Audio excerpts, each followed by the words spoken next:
Voilà, c'est intéressant cette prise de position de la CGT. On passe des paliers à chaque fois. Non, mais c'est très intéressant parce qu'au fil du temps, on a connu la CGT courroie de transmission du PCF. Ensuite, le Parti communiste français, ils ont essayé de s'émanciper, de faire moins de politique et plus de syndicalisme. Et là, on revient à la situation antérieure, mais avec une différence, c'est que là, ils sont totalement alignés sur la France insoumise, c'est-à-dire qu'ils ont adopté la logique insurrectionnelle. C'est moins le processus démocratique qui compte que de faire pression dans la rue, par la violence politique. Venant de Mme Sophie Binet, qu'on a connue plus social-démocrate, je crois qu'elle donne des gages aux révolutionnaires d'aujourd'hui, je trouve ça un peu inquiétant parce que tantôt, c'est M. Caténins qui appelle à marcher sur Matignon. Oui, mais lui, il est politique, il n'est pas élu, il n'a aucun mandat. Mais... Oui, mais c'est un langage étrange. Là, on parle d'un syndicat. C'est un langage étrange, parce que M. Caténins pourrait dire faisons tout pour obtenir une majorité sur des textes. Mais non, il dit il faut marcher sur Matignon. Elle dit, Mme Binet dit il faut faire mettre pression. Faire des rassemblements devant l'Assemblée nationale. C'est une logique révolutionnaire, une logique de mise sous surveillance de la démocratie par la rue que je trouve très inquiétante. Eugénie Bastier. Moi, je trouve que la démocratie syndicale en France est à l'image de la démocratie politique, c'est-à-dire un refus total du compromis. On fait grève avant même d'avoir négocié quoi que ce soit. C'est-à-dire que normalement, dans toutes les démocraties du monde, la grève, c'est la dernière arme qu'on utilise en cas d'échec des négociations. En France, c'est l'inverse. On fait la grève d'abord et on négocie après. Et c'est pareil à l'Assemblée nationale. Pourquoi on n'arrive pas à faire une coalition ? Pourquoi on n'arrive pas à faire de compromis ? C'est pareil, il y a cet refus, cette culture de l'intransigeance, du refus du compromis qui habite toutes les strates de la vie politique. Et Sophie Binet en est un exemple. Après, je trouve qu'il y a une belle répartition des rôles. C'est-à-dire qu'on voit que les représentants du nouveau Front populaire la jouent plutôt modulo. Enfin, on ne les entend pas trop réclamer le pouvoir, en réalité.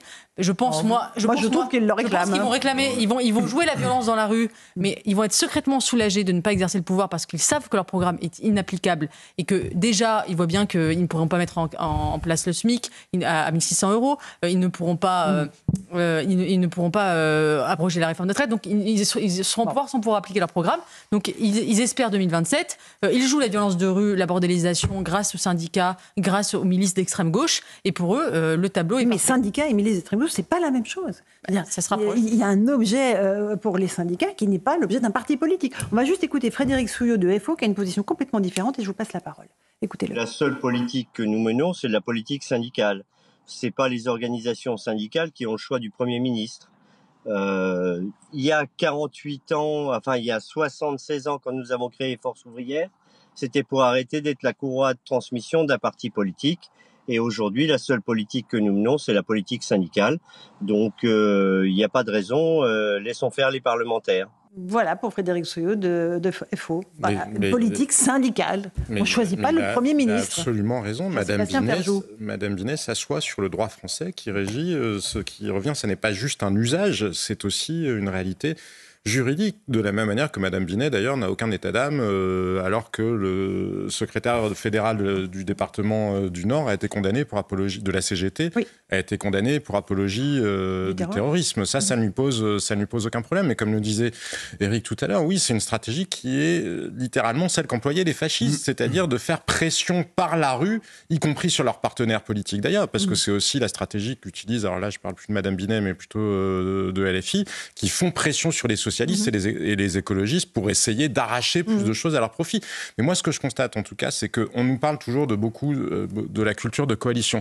Aucune autre gauche dans les démocraties occidentales ne s'est jamais mise dans la situation qui est celle du nouveau Front populaire aujourd'hui. Ils savent très bien qu'en étant aussi loin de la majorité absolue, si vous avez un bloc de 190, 191 députés, même si vous êtes le premier des blocs du Parlement, ils savent très bien qu'ils ne peuvent pas gouverner seuls. Aucune de ces autres gauches-là n'a jamais revendiqué le pouvoir pour elle seule, en s'asseyant sur le fait qu'en face, si vous en avez 191, vous faites 177 moins 191, vous avez quand même une majorité plus importante, ou à minima une majorité de rejet plus importante à vous.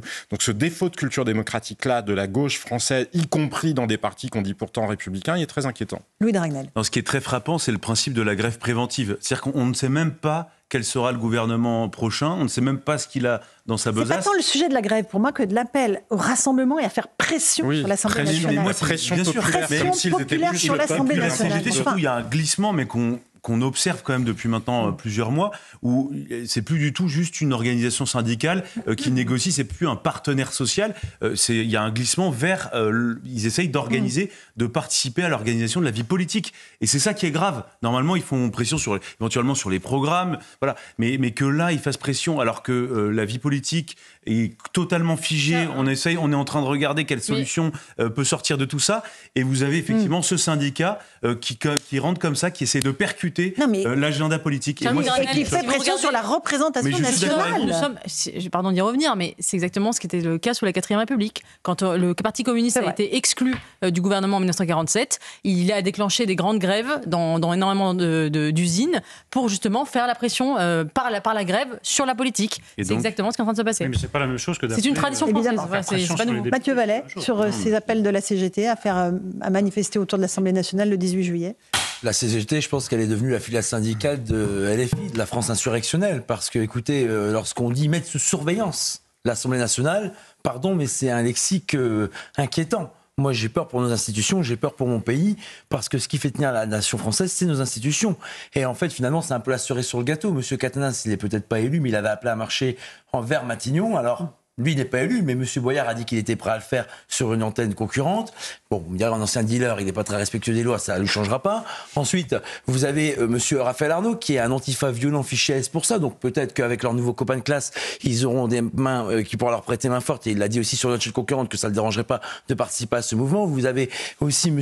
Ali Duhara, qui a eu des soutiens, nouveau député de la Seine-Saint-Denis, France Insoumise, qui a eu des soutiens envers l'imam Iqwisen, qui était fiché S et qui a été expulsé parce qu'il tenait des propos contre les valeurs de la République. Donc moi, je suis très inquiet de tous ces nouveaux élus, de ce parti qui veut renverser nos institutions et qui font honte à nos institutions. Ils ont été élus par une partie du peuple, et j'estime que quand on représente le peuple, on est censé représenter et respecter les règles. Mais encore une fois, de ligue. En fait, c'est une logique de ligue. Mais c'est noble, les syndicats. Enfin, je veux dire, c'est magnifique. Je trouve que voilà. Moi, je suis pour le syndicalisme de masse. Ça devrait être obligatoire.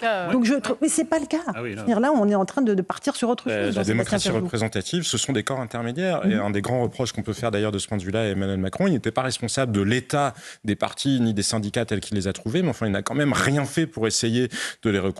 Et à l'inverse, il a plutôt à chaque fois inventé des espèces de gadgets institutionnels, les rencontres de Saint-Denis, le grand format, et puis je sais plus quoi, les grands débats et autres. Il n'a jamais. Non, mais parce qu'il a toujours voulu, ce qui est une autre forme de fascisme très très light, mais quand même dans l'inspiration de s'adresser directement au peuple, de s'adresser aux Français comme à une somme d'individus atomisés qui ne seraient plus justement canalisés par la politique. Il n'a rien reconstruit. Il n'a rien reconstruit en termes de parti. Pas pour l'instant. Allez, petite pause. On se retrouve dans un instant dans Punchline sur CNews et sur Europe 1. Et le RN dans tout ça. Qu'est-ce que vous faites en ce moment du côté du RN? Oui, à quoi? Eh bien, la réponse dans un instant. À tout de suite.